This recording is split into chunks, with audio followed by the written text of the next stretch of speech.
And welcome to the Saturday edition of the Charity First Handicapping Challenge. Georgie, this is actually round two. If we were like the Brady Bunch, the man right below you, Gabe, just won round one yesterday, was crowned champion, and takes home $1,000, which we haven't paid him yet. But it's coming. Checks in the mail, Gabe. How does it feel? Feels good, man. It feels real good. It's a tough contest. You guys got tough competition, so it's never easy. So I feel blessed. It was a good game. It was a good contest. Thank you. Very humble, George. We had 32 very good players, and he took them all down. Yeah, that was a big field, big field, and a great job. And he had a lot of support from his fans on Live and Breathe Horse Racing. They were all cheering for him, and it came through. Great job, Gabe. Thank you, sir. Thank you. And you tried to sabotage it, so right. Yeah, George announced that Gabe had gotten beat one week, and he actually had won. So yeah, and on the website it still shows me as losing. So I tell George to fix that, but it's all right. I don't know if I can. There was a gambler's inquiry, and we actually reversed the decision. So now, Skippy, the best news is I kind of mentioned this yesterday, but I looked deeper into it. Gabe is 0 for his last 49 when he runs back on less than 24 hours rest. So Stats Race Lens. Yeah, Stats Race Lens. He has his last win was sometime in the late August 13th, 1979. Is the last time he won with less than 24 hours rest. So Skip, hopefully we take him down today. Yeah, I got no excuses. Hopefully Gabe was out there celebrating last night, and we could take him down today. But Gabe, congratulations. That was a great job winning the contest, buddy. Thank you, sir. Thank you. Appreciate you. That was great. It was Scotty was like, I checked out the metrics, combined them with the analytics, and then I also used some hypotheses to come up with my picks. And Gabe was like, damn, that Accelerina looked good. I'm going with Accelerina. Hey, sometimes you got to go with the visual eye test. Yeah. Yes. And by the way, not only did he win the contest, but last week, Skip, when you were on assignment in Mammoth, Gabe gave away his lock of the decade, which actually broke slowly, missed the break, and still got up and won by a nose. So that was big. Which horse was that, Gabe? It was the 3-horse in the first race on Monday, on the special Monday card with Van Dyke horse. Let's Get Lucky. Let's Get Lucky. Yeah. Skip. It went from, I think this is the most probable winner of the race to, what, he's my best bet of the day. I'm going to make him the best bet of the week. It ended up being the best bet of the century. Yeah, we kind of exaggerated that. Champion started from the meet to the year to the decade to the century, but it did win. So hopefully some people follow along. That's right. Ben-Hur, not since Ben-Hur. Now, Georgie, we got a little bit different format as far as number of people this time, right? Yeah. So the first contest, we had a lot of different people. We had 32 players to start, 16 different teams. But now we're starting with 16. So it's going to be a little bit easier. Just 8 players for me, 8 players for Chappie, and hopefully we'll raise some money for the Winners Foundation. Hopefully we'll win a lot of money, but it makes things easy for you guys. Instead of winning 5 rounds, you only have to win 4 to make it and get crowned the champ. So, Chappie, this has been a funny show so far. Tell me about a funny show that's happening after the races today. Yep, we got the That's a Stretch comedy show. It's going to be in the Chandelier Room. The gates open right after the last race, basically around 4:30, and then the show will get started about 5:30. I know Seminar Skip is going. He even gave away some tickets this morning on our radio show. Gabe is going. He is yet to buy a ticket, but I told him yesterday if he lost, I would buy his ticket. But he did win, so now he's going to shell out the cash himself. I'm going with my buddy Domingo. We'll go for sure. 2 of them. Yeah. So anybody who's listening, you can still go online for a couple more hours. But if it's taken offline, you can come out here, find myself or Jessica, who's always in the winner's terrace down by the champagne room. We will have physical tickets that we can sell you up until the show starts for $35. So you can still come. They're going to cut it off at some point online today, but you can get them now. But if not, come to us. We can sell them to you for cash. So there you go. There's also the incentive. They get to meet Seminar Skip and you. And yourself. And me too. But yeah, just me. Who cares about me? But they get to meet Chappie and Seminar Skip. I mean, that's a big incentive. And by the way, Jay Cohen is the host, but there are two terrific comedians, Patrick Ney and Tommy Savitt. They travel all around. Tommy's had residencies in Vegas. I mean, these guys are pros. They're good. So Skip can attest to it. The different comics from the last time. The last one we did was terrific. So it should be great again. Awesome. Yeah, I'm really looking forward to it. To make, but it's $35 to get in. We need to make at least $35 for our viewers here today. So let's start with you, Gabe. You got 100 to win. Where are you going and why? This is my best bet of the day, not of the week or the year or the century. But I do like this horse a lot, and it's really the only horse that I love today. It's kind of a competitive card, good card, decent fields in some races. I do like the card, but there's only one horse that I really, really like that I could put a win bet on, and that comes in race 6. Number 3, Street Ruckus with Rispoli, who's leaving us soon, which I'm very devastated about.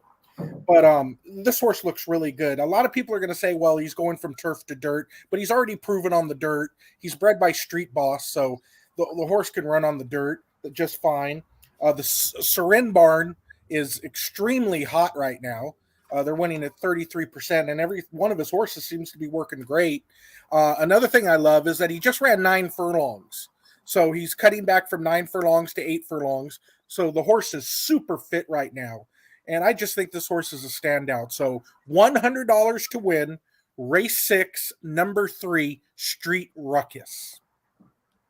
All right, Street Ruckus for the incredibly hot Vladimir Seren. He was at one point, he was within like 60%. He was doing great. So let's see if we can keep the heat streak going. Heat check for Track Gabe on race number 6, number 3. Chappie? All right, Skip. So since Gabe is already coming with his play of the meet, Street Ruckus, where are you heading with your $100 win bet and why? We're going to go to the 7th race, Mile on the Grass. I really like this horse a lot today. It looks like there's a lot of speed in the race.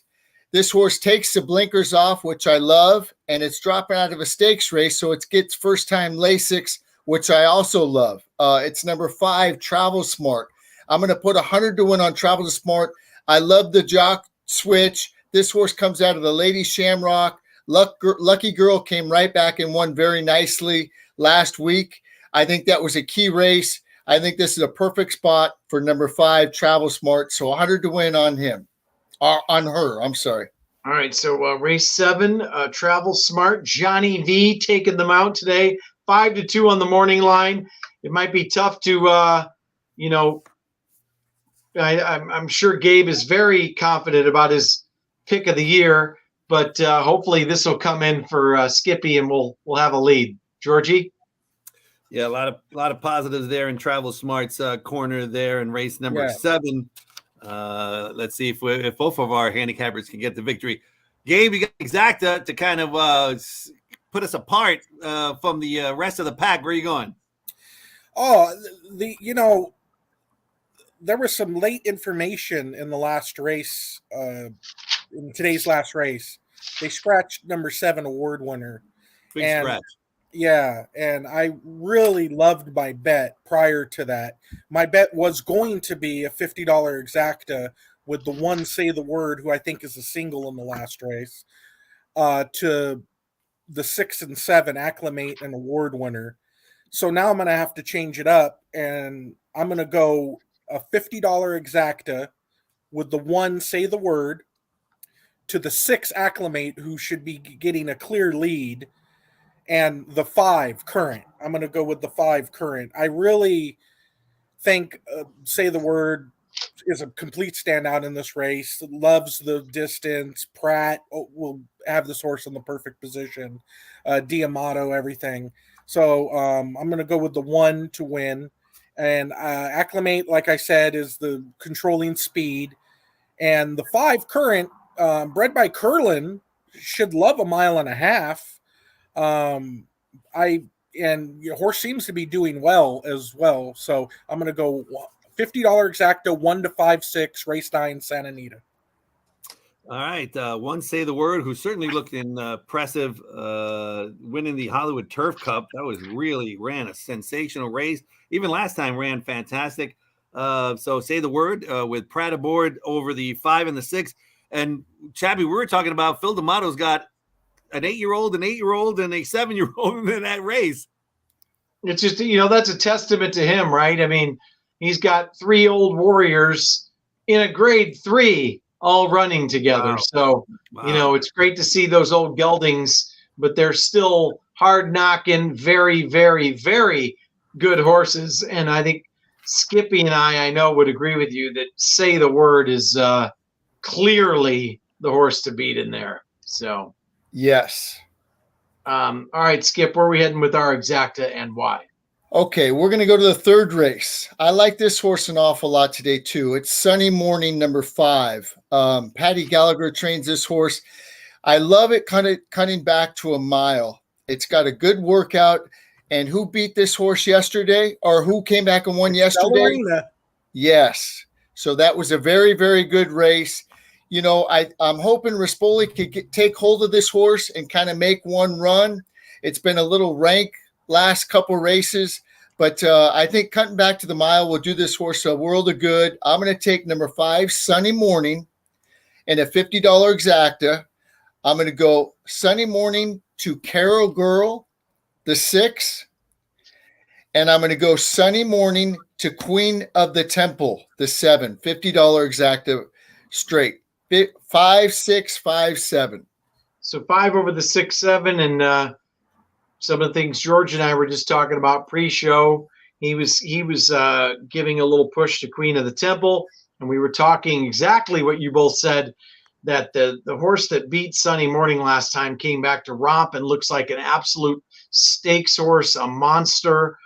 And as we spoke with earlier, if you watch that last race, not only was Sunny Morning rank, as Skip mentioned, but then those 2 galloped out probably 10 in front of the rest of the field. So, and Carol Girl could very well be the favorite here. Yep. For Baltus with Pratt staying aboard. So be interesting to see what this horse goes off at, but we might be a little value there, Skip. I agree. And I think Carol Girl is going to get a lot of the money. Like you said, Pratt staying on, it gave it a real good workout on the Harrington sheet. I'm just hoping Sunny Morning comes and gets her at the wire, or hopefully it will come 5, 7. That will pay more. Yeah. The 7, I think, just since we got a minute or two, I was mentioning the 7 because Sterling Cress just ran.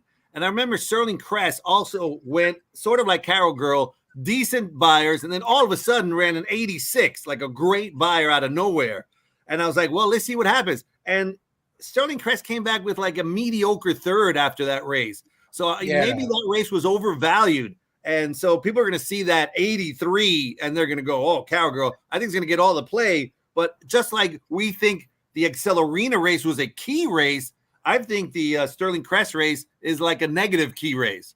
Yeah, I mean the only thing I would say in Carol Girl's favor is that was off of a 4-month rest. The horses only ran 3 times, so this horse could be the one to really move up and improve quite a bit, being so lightly raced and maybe needing that race. And look, Pratt jumps on horses for reasons, so But I agree with you as far as key race, not key race. I see what you're saying. I think Carol Girl's sitting on a peak performance, in my opinion. Well, we shall see. I think those are clearly the two horses to beat in there. Yeah, so. yeah. I mean, Carol Girl could certainly win this. I'm not saying like negatively can't win. Certainly can win, but certainly I believe it'll be the favorite. And every now and then, we're always looking to beat the favorite. So let's see what happens in that race. Gabe, you're the favorite, being the champ. Daily double time. Where is the favorite going with his daily double? Actually, I was checking the odds earlier, and actually because of the 0-49 Stats Racelands statistics, that I'm not the favorite. Not the favorite. Okay. The handsome guy to my left, Seminar Skip, who never ages. I've seen this guy at the track my whole life. I never really talked to him, but I've seen him. Those people you see at the track like for 20, 30 years, but you never really talk to him. So nonetheless, he's the favorite. He's 1-2 favorite, and I am 6-5 second choice. So. And Gabe, Skip celebrated his 79th birthday 2 weeks ago. So I thought the guys looked like 30 years old though for 30 years. So I mean, recently how old he is, because he's looked the same since 1998. Yeah, no. You guys are being way too kind. The recently run Fountain of Youth was named after him. I don't know if you guys know that. That was named after him. By the way, next year, I'm sad to say it that Skip will be moving to Florida. He's going into the Del Boca Vista retirement home at age 80. So everybody's moving to Florida. He and Kramer and Mr. Seinfeld will be staying at Del Boca Vista. Sorry, back to you, George. Daily double time, Gabe. Oh, daily double time. And you know what? And it's in the same race as Seminar Skip's pick, but I'm starting in the race before in race 2. I'm going to go with the 2 horse. I mean, race 2, I'm going to go with the 5 horse. Work to Live. Cozy outside post. Pratt speaks volumes. Like, why would Pratt get on this horse? Big upgrade from Cedillo to Pratt. I consider that a major upgrade. The Dam was a nice horse as well. She won 5 races, 130,000. She's produced 3 other winners as well. One of them is even a stakes horse. I think the 5 is the most probable winner of the day. Work to Live in race 2. And I'm going to go in race 3 with handsome Seminar Skip's horse, Sunny Morning, and Carol Girl. I think those are the 2 horses that look pretty good in that race. Sunny Morning, there's really no explanation. Seminar Skip went over it. She ran second to Excel Arena, who's a stakes horse. So you're looking at a straight maiden horse who ran second to a stakes horse, essentially. And then you got Carol Girl, who I think is sitting on a peak performance. Pratt sticks on. And the horses ran 2 races that would win 90% of straight maidens. So I think it's between 5 and 6 in there. So race 2, Santa Anita, 5 with 5-6. All right, 5 of 5-6 for the champ. And now let's go over to good-looking Skip. Go ahead, Shaq. I saw that Gabe had tweeted this morning that Work to Live was the most likely winner he had ever had since Seabiscuit ran in 1934. So.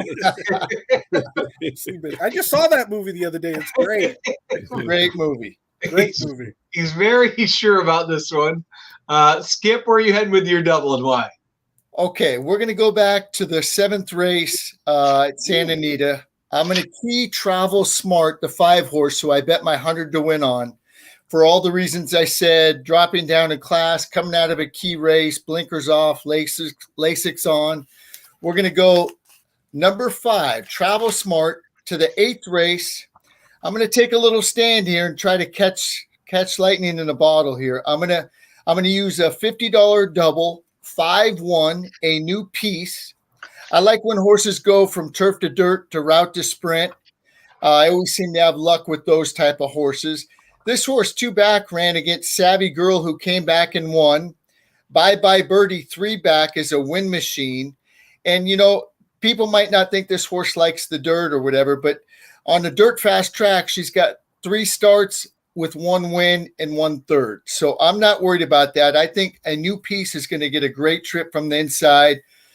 Sergio Morfin does a great job at Los Alamitos. He's starting to run more at Santa Anita. And Herrera, the bug boy, he's riding great. So I'm going to go 5-1. And then my other horse is going to be the outside horse, Cholima, the 8 horse. This horse I don't think this horse wants to go a route of ground. The last couple of times they've tried it at a mile, and it's run no good, although those were good races, Midnight Jamboree and Bye Bye Birdie, both tough races. But this horse sprinting on the dirt, 5 starts, he's got 3 wins in 2 seconds. I love the outside draw. I love the dropping class. I'm going to use number 8, Cholima. So $50 exactas, 5 in the 7th to the 1 and 8 in the 8th. All right, so double. It's got the double 5 with the 1 and the 8. You know, that's a key thing you said there, Skippy, about Cholima. For those of us who still use the old-fashioned racing form, you know, people look at those route races. If you just draw a line through the route races and just mark them out so they don't even exist, then this horse you go back and ran first, second, first when sprinting. So, and you're getting 8-1 and a cozy outside post to boot. So I like it. I like it a lot. I think that race is ripe for a long shot too, or a price horse, because the favorites in there look very beatable. I'd like to give out a horse in that race real quick. Number 3, Miss Tokyo, 10-1. I think that horse has a huge chance at a price. Was 3-1 last time against very similar. Ran very bad, but if you could throw that race out, then that horse is a major contender. I also think some of our Skips horses have a good chance too, the 1 and the 8. I bet you one of those 3 horses win that race. Good handicapping, Skip. I knew I was going to be against a toughie. Yeah, well, let's see what happens. Hopefully we were right. That was bonus coverage from Champion Gabe right there. I like it. Use the 3, Miss Tokyo. Cholina was claimed 6 out of the last 9 times. I always think that's a positive too. When the trainers on the track are attracted, you should be attracted too as a handicapper, because just claim after claim after claim, and then the last 2 could not be claimed. So protected, and now comes back for above the claiming price, which I love to see as well. And also, if you noticed, reclaimed back by the same trainers over and over. Right. Lerner and Steve Knapp kept claiming it back from each other, so which is also another positive sign. Yeah, it shows that the horse is sound and healthy, so they know what they had because they already had it in their barn. Yeah, so obviously passed the eye test. Me and Chappie, we're claiming back and forth Hal, bandstand Hal for the contest. I claimed him last time. I think Chappie might claim him this time. So he's claiming back and forth Hal. I don't know if that's a good sign or not, but I can't believe we actually are having that conversation, but we were this morning. And then I said I claimed Hal off waivers this morning, and it might be voided because Skip or George already had him on his list. So avoided claim. He came up lame. Three months ago, he was banned from the show, and now we're you guys are fighting over bandstand Hal. What is going on here? What does this show come to? Oh Lord! We are so ready for the comedy show tonight. We are ready, Jack. The comedy show's already started, as far as I'm concerned. It's already started. And I just got some inside information. Track Gabe is putting in a claim with all those winnings he won yesterday on Cholima. I thought he was going to claim Hal for a 6-pack of Miller Lite. No. Okay. How about race 5? Is race 5 a good race for the tiebreaker? For the tiebreaker? Yeah. Race 5 is clear. All right. Let's go to race 5. Let's do the Wheel of Doom. And I mean, we're not going to need the tiebreaker, too. With the champion, even off his over 49 24-hour layoff, Seminar Skip's on fire. But we just in case, George, let's do it. Race number 5, and the first pick goes to Green Chappie. Skipper. Green Chappie. Okay. I'm going to take in the 5th race, I'm going to take the number 3, Greg Dar. I like this horse. I was telling Chappie on the way home, it looked like this horse needed its last race. It broke on top or broke real good, then kind of took back and then came flying really wide late, galloped out nicely. And that's what I put in my notes. Finished nicely, maybe a prep for today. So I'm going to take number 3, Greg Dar. All right. Greg Dar it is. Too. What number are you going to take, Gabe? Gab? Gabriel. Wait, the comedy show never ends on this Never show. ends here. Hey, Gabby, who are you taking? Harvard Memories. He's a 3-year-old going against Older for the first time, but I think he's horse moving up. But let me just say, I think this race is very hard. Race 5, I think, and it's an all race to me. I think you could go all. It's a tough race. Tough race indeed. All right. Well, George, that ends the first part of the comedy show. The second part will be after the races tonight in the chandelier room. All right. All right, Gabe. I love the fact that you were working on the radio show this morning. You're coming here to work at the horses. You worked in the horses on your time off when you're driving with Skip. What are you talking about? You're talking about horses. Like the horses. I know. I was thinking about that too. That's awesome. What movie? You like a movie? No. Who you like in the fifth? Yeah. No. They don't get tired of it. They don't get tired of it. We listen to the show after ours, and then with Jay Pridman, and we talk about horses. Yeah, they got a name for it, buddy. It's called Track Degenerates. Yeah. And that's what we are. But we love this game. It's such a great game, and it's for a great cause, this charity handicapping challenge. And I hope we both make money today, Gabe, for it. And yeah, me too, man. That's what it's all about. Proud degenerate. Yeah. Forgetting about degenerate, yesterday, I'm sorry to interrupt this and putting in this story, but yesterday I saw this group of 5 youngsters like trying to bet, and they didn't know what they were doing. And so I helped them out. And then I took them to the winner's circle. That's what it's all about, brother. Once there, everybody was so nice. Phil D'Amato was nice to them. Flavian Pratt was nice to them. Heather gave them food for the horses. We went and fed a horse, and it was their first time. And they said, we are definitely coming again. And Santa Anita is that kind of place that brings so much love, where you see the Heathers of the world, Phil D'Amato's, everybody, somebody new to the track. Gabe is always trying to get new people to the track. You guys with the radio show, and Santa Anita is the kind of community that is just full of love. And I am sure that those 5 youngsters will be back again. That's our job to be ambassadors. It's our job to be ambassadors to this game. We have to be ambassadors of this game. We have to be. Yep. Right. 100%. That's why, honestly, we love having both of you guys on, and I'm glad you won, Gabe. I love Scotty, you know that, but that was wonderful yesterday. You love me a little bit more. I mean, just admit it. Yeah, I mean, you're buying 2 tickets to the comedy show, and it doesn't come out of my. That's all it takes. See, if I did it, then Scotty would get the love now. You just saved me $70. It was great. No. We were happy for you, gentlemen. Good luck, Georgie. Any last words? It was a pleasure sharing with you, the very bribable Chappie Chapman. Yeah. All right, boys. We'll see you later today for the races and the comedy show. Right. Good luck to both of you. Let's win some money for the Winners Foundation. See you it's all later. It's going to be a great day out there. Let's go make some money. Hell yeah. See you guys.